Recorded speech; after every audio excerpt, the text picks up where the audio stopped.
27/125।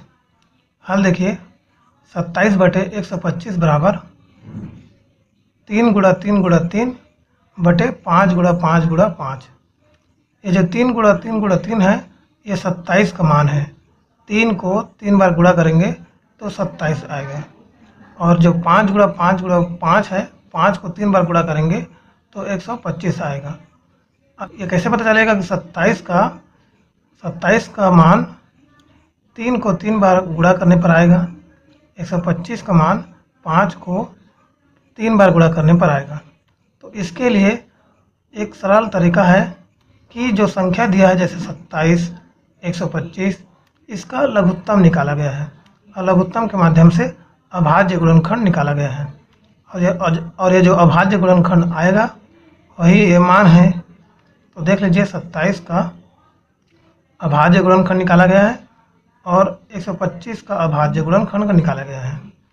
27 को 3 से भाग दिया है, 3 नियम 27, फिर 9 को 3 से भाग दिया है, 3 तिया 9, फिर 3 को 3 से भाग दिया है, 3 एकम 3।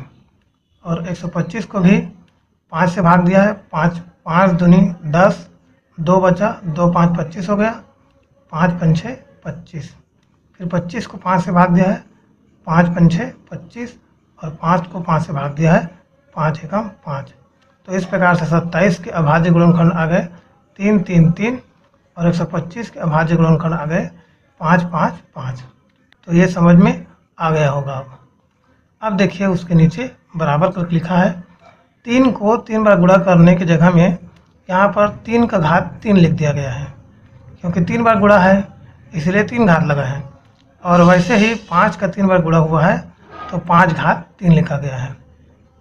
उसके बाद देखिए अगले स्टेप में बराबर करके 3/5 को कोष्टक घेरा गया है, कोष्टक से घेरा गया है और बाहर में 3 घात लगाया गया है। क्योंकि दोनों में घात 3 लगा है इसीलिए दोनों के घात को हटा करके कोष्टक लगा करके बाहर में 3 घात लगाया गया है। और ये कोष्टक हटाएंगे तो फिर से ऐसे ही आ जाएगा। तो इस प्रकार से 3/5 पूरे का घात 3 आंसर आया।